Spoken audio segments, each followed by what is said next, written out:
Hey y'all, welcome to the Throttle the Floor podcast. I'm your host, Will Earnest, here today with my co-host, Evan Sager. We are back, not from Michigan, I wish.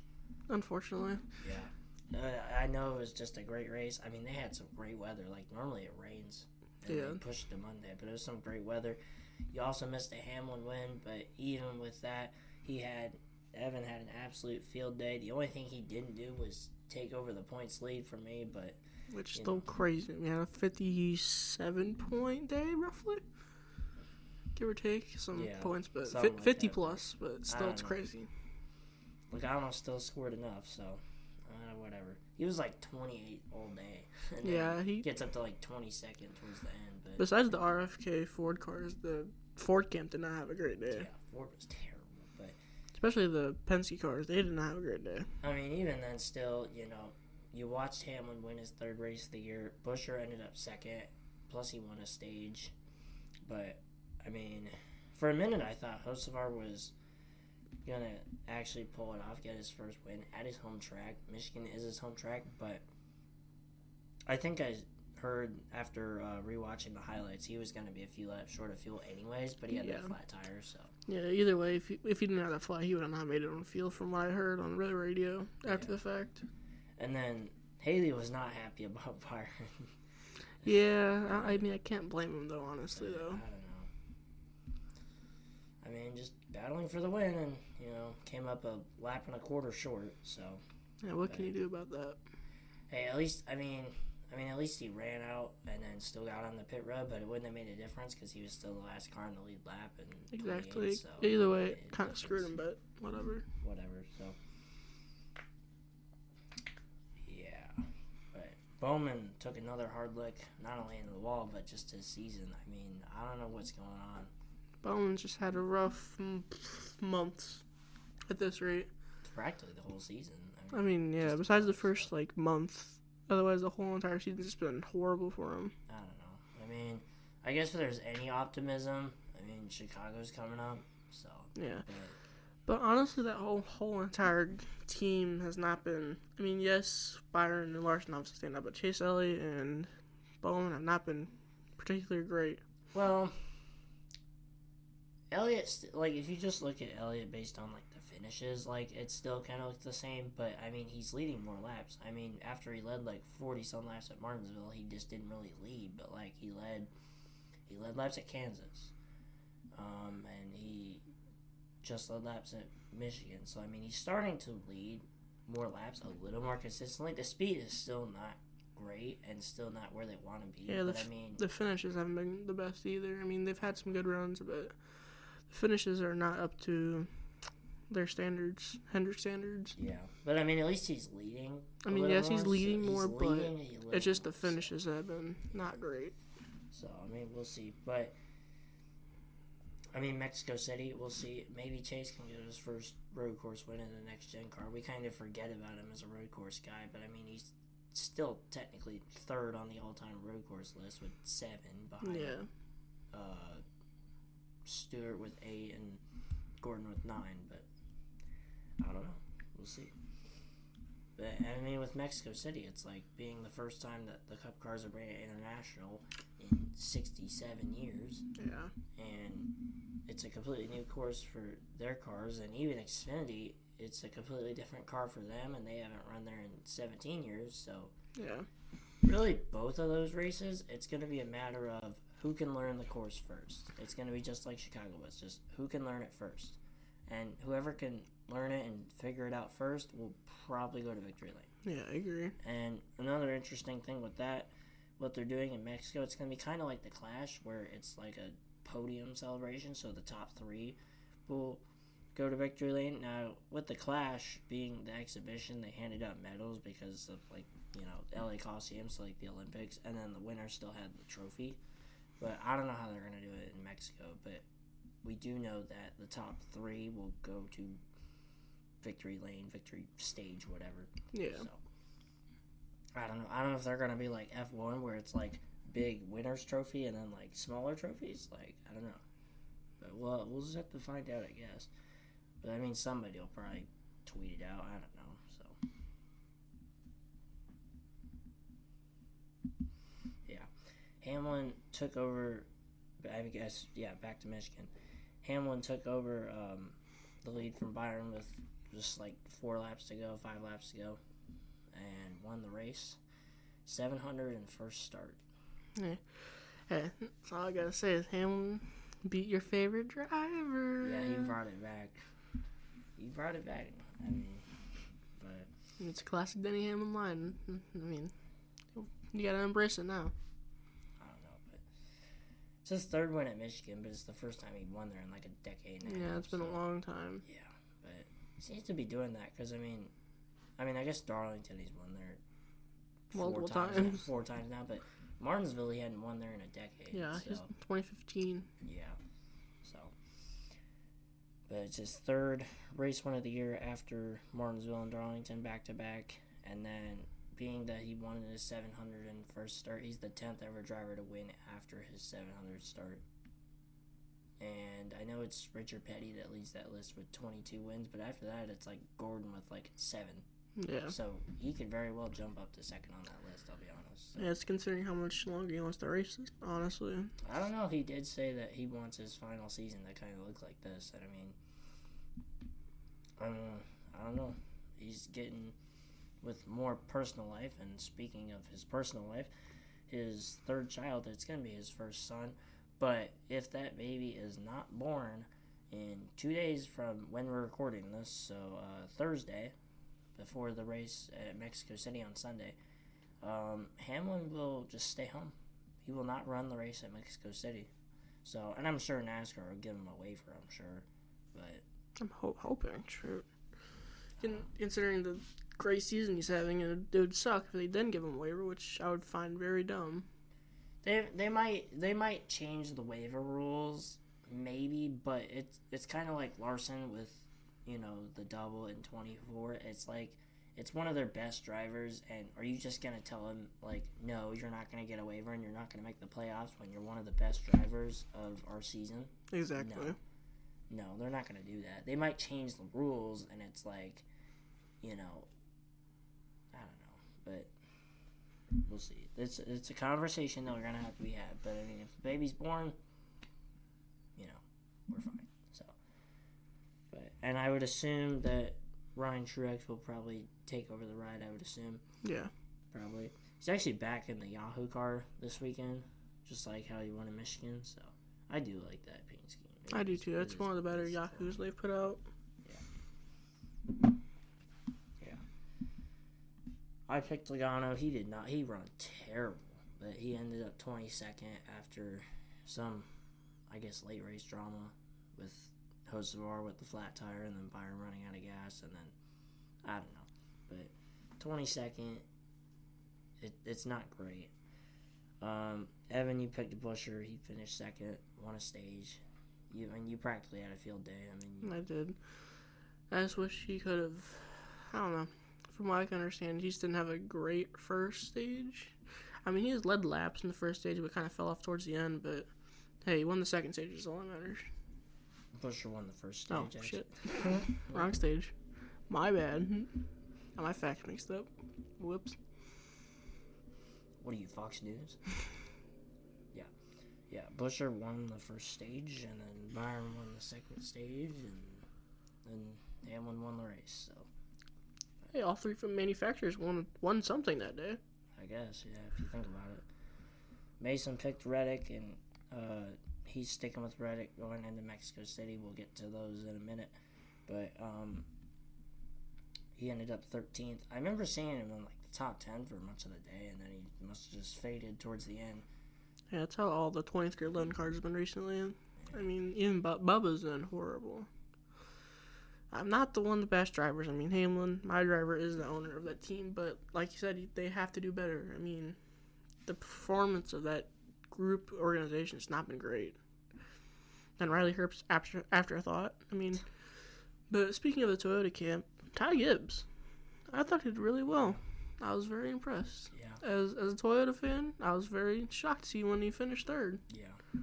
Finishing 3rd, that's a good shot in the arm, and who knows, maybe he can pull something out in Mexico City. Watch you win in Mexico City.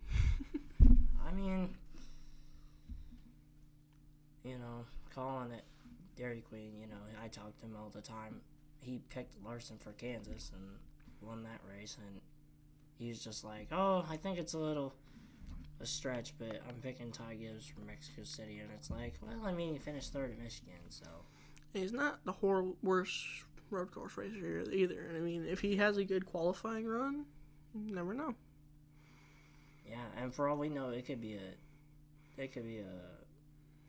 whoever qualifies best. Yeah, in my opinion, I think track position's going to be king this race. I think so. And they're having 2 practice sessions on Friday. They're both 50 minutes. Which I agree with, considering it's a brand new track. Every race is, honestly. But, considering it's a brand new track for everyone. Yeah, but it just sucks how, with COVID, it's like they took away all the practice and qualifying. And it's like, I get it for COVID, but now it's just like, you have, no practice. Exactly, Or you might get, one practice session where it's, 25 minutes a pop, and it's like... Yeah, they need to bring practice and qualifying back. I remember back when, 2000s, it's like, you get there on, a Wednesday and practice. Yeah. And, even, for the 500, it'd be, actual speed weeks, not, speed days. Yeah. They'd be practicing for, a couple weeks. Hell, they used to have winter testing. They used to come down in, January and run around and do testing at Daytona before the 500, so... I don't know, but... Bring it back. Maybe, but... Zach got another top 10. He picked Kyle Busch, who ended up 8th. That's, 3 straight top 10 for him after, 5 finishes of 20th or worse, so... I don't know. Catches some momentum going into the summertime. Yep. And these next 10 or so weeks are going to be fun one to watch, so I got to say on that. Fun one to watch, not fun to pick. Mm-hmm. Oh, boy. And then... Byron led the most laps, too. He led 98 at the 200 laps, so, yeah. It was going to be a massive points day for Haley until Byron ran out of gas. But yeah, she still had a good day. I wouldn't say it's the best day, but she had a good day. Honestly, Byron, it's he has the one win from the 500, but it's Darlington dominated most of the race and finished second. 600 dominated most of the race. Pretty sure he finished second then, too. And then Michigan led the most laps. Running second. Runs out of gas. Yeah, Byron's had the speed, just not the finishes he's been wanting. He has the speed, and he has the late race speed. He just can't close the deal. Yeah. He just can't close the In deal. my opinion, and that's why he has 1 win when Larson, Bell, and now Hamlin all have 3. And I think the problem is with Byron, I think the pressure just gets to him. Especially the end of that 600 race. I could see it in the way he was driving. He was very cautiously driving. Granted, he was running out of gas towards the end of Michigan, but he got passed with 4 or 5 to go then. He got passed with 7 laps left at the 600, and then Darlington, he led up until 50 to go, and then they were kind of shuffling around after that. But. Yeah. He just had some unfortunate luck the last long time. Even the 500 run was kind of put into his lap. Well... the 500, you need skill to put yourself in position, but you know how the last lap, 2 laps, has always been. It's just, you have to have the skill to put yourself into position, but after that, it's just, who does it favor the most? Exactly. Who's fortunate, and it's just having that Byron won, so, but we'll see. So, yeah, I lead by 18 points over Evan. Mason's 142 back. Zach is 166. Haley's 167. And Colin and Ryan have only won 1 race, although Colin's about to make his second, start as he's picking Ty Gibbs.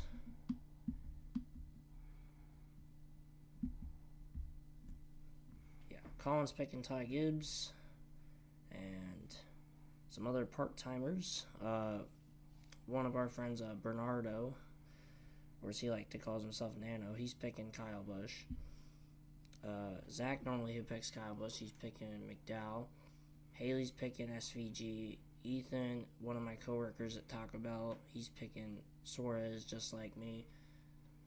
I don't know. I sent him the entry list, and he's just like, oh, I picked Suarez, and I'm like, oh, that's funny. But Evan here is picking Allmendinger, and Mason, as we mentioned earlier, is sticking with Reddick. So. Fun fact, I could not figure out how to spell Allmendinger last name. You were very close. I was very close. I was very surprised. Yeah. You just had to swap out the first, or the I with an E. Yeah. In the first bit. So, you just made it spelled like Allmendinger instead of Allmendinger. You were close. So, I never thought Ron Capps would ever be able to pull it off, but he finally won back in Funny Car.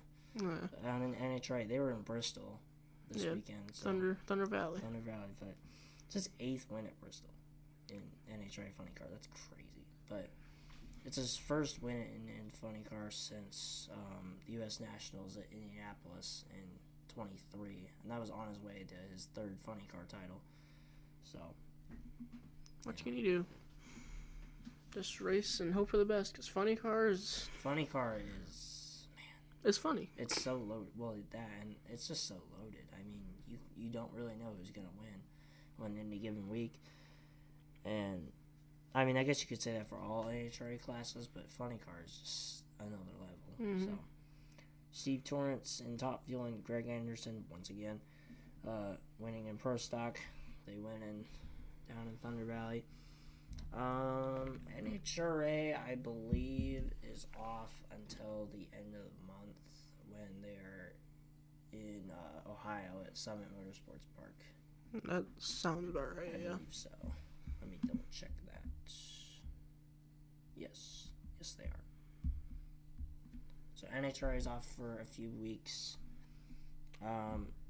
IndyCar is back in action this weekend at Gateway in St. Louis. So we'll see if New Garden can pick up another win on an oval, or if Pillow can pick up another win this year, or if somebody else wins. We'll see. Yeah. Gateway's a good track for IndyCar. I like it. I mean, they've been running it for probably a decade now, I think. So. Yeah, that seems proper. Yeah, so. Of course, NASCAR in Mexico City, the first Cup Points international date in 67 years. Xfinity makes their return here for the first time since 2008, since I was born. Only a year after I was. Yeah. And the NASCAR Mexico Cities will have a doubleheader as well this weekend. And then 24 Hour Le Mans is this weekend, and coinciding with that, Prime Video will release the Garage 56 documentary as well, and that comes out on Thursday. Mm-hmm. I'll be watching. Yeah. So I can't wait when I'm down before Atlanta, because I'll be down in Pigeon Forge, Tennessee, for like the whole week leading up to it. So I'll just be watching like everything, like every documentary, like the Prime documentary with Garage 56, Earnhardt Prime documentary, NASCAR Full Speed Season 2. It's like I've held off on like everything. Yeah. I will say I did watch the NASCAR Full Speed second season. That was pretty good. I will admit. It was better than the first season. I like the sound of that. But I'll have to get reminded of Truex's terrible race at Bristol where he was running second until a fucking speeding penalty. I just have to get reminded. But it's okay.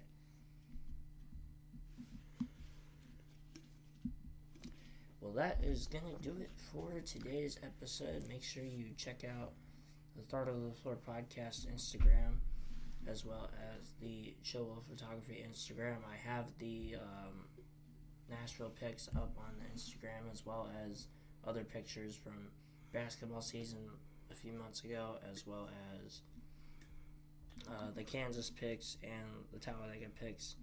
Of course, later this month, possibly into early July, will be the Atlanta picks. And who knows, maybe we could end up going to Chicago or elsewhere. We'll see Indy. after that. But yeah. And also make sure to check out or listen on Spotify and Apple Podcasts and anything else. I think that should be it for this week. Alright, so tune in next week where we talk about whatever the hell happened in Mexico City, and we'll preview another I don't know if I want to say wildcard race, but we'll be previewing NASCAR going to Pocono. Yeah, Pocono's. The final prime race. I mean, Prime's been very good to us, so hopefully that last race will be really good. Well, TNT is going to be really good, too, because it's basically the same cast. Same cast, just TNT. So, we'll see. So, thank y'all for tuning into this episode of the Throttle the Floor podcast. Thank you to my co-host, Evan Sager, for continuing to show up. You're welcome. You know, your name's just on the logo, so it's kind of like... kind of important for me to be here. It's just a little important. But, Alright, thank y'all for listening. As he said, listen to Spotify and Apple Music. Have a good day, y'all.